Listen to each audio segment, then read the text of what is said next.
Salut les petits clous.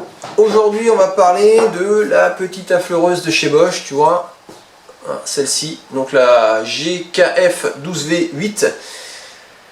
Alors cette bécane je l'ai depuis 3 mois déjà et j'en suis ravi quoi. Alors c'est pas l'outil que j'utilise le plus au quotidien, mais j'en ai besoin en fait régulièrement. Donc du coup je voulais une machine de qualité, donc j'ai décidé de prendre celle-ci.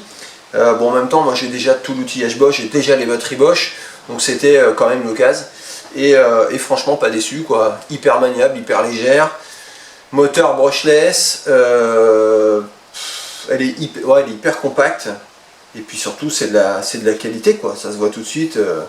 Tu vois, même le revêtement de la semelle qui se raye pas, tu vois, ça, rien que ça je trouve ça génial.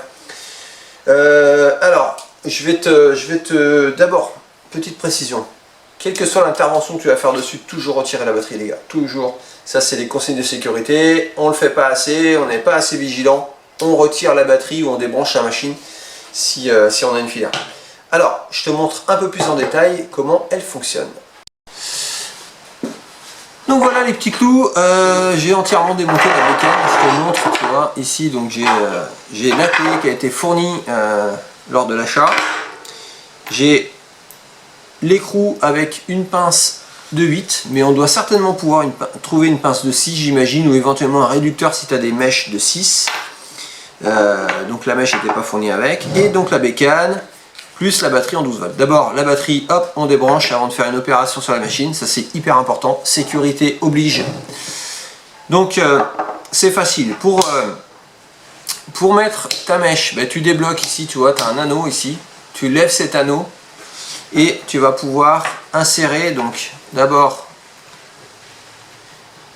alors pourquoi on lève l'anneau? Tout simplement ça te permet de bloquer l'axe en fait, comme ça il n'y a plus rien qui tourne, donc ça te permet de pouvoir tourner l'écrou à la main, tu mets ta mèche, tu continues ton serrage, et comme en fait ton axe est bloqué, tu peux venir serrer avec ta clé facilement.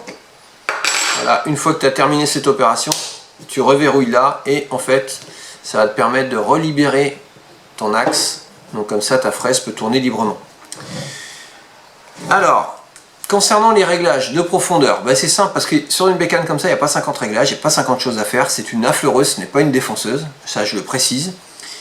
Alors, ici tu as un réglage rapide, c'est-à-dire que tu as un petit bouton, tu as un poussoir devant là, ça va te permettre de pouvoir régler ton plateau rapidement, au lieu de passer, de faire 50 000 tours avec la molette de réglage, tu vois, tu peux déjà avancer ton réglage. Une fois que tu relâches le bouton, tu vois, elle revient en position et elle est bloquée quasiment. Donc là, tu peaufines ton réglage. Alors, tu vas voir, si tu regardes bien dessous, ici, on le voit bien sur le plateau, hein, et donc quand tu es en train d'usiner, tu les vois ces marquages, puisqu'ils sont juste au-dessus de toi, donc tu ne peux pas les manquer. Et si tu regardes bien, tu as la molette qui t'indique qu'il faut tourner dans un sens ou dans l'autre pour monter ou descendre, hein, les petites flèches sont indiquées là. Là tu vois descente, la montée. Donc là, un tour de molette correspond à 1 mm de montée-descente. Donc tu commences par peaufiner ton réglage, tu vas dégrossir ton réglage, tu montes, tu relâches. Voilà, tu as un premier réglage. Si tu sens que tu n'es pas assez nickel, tu montes ou tu descends ici, hein, tout simplement, avec la molette. Et une fois que tu as terminé, surtout n'oublie pas de verrouiller de ce côté. Voilà, histoire que tu n'aies plus de jeu du tout dans le plateau et que ta position soit bien verrouillée.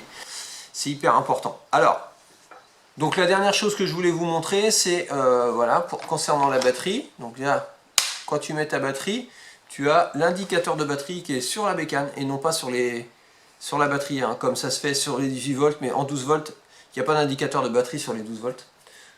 Donc voilà. Maintenant, on va passer juste à l'étape du test.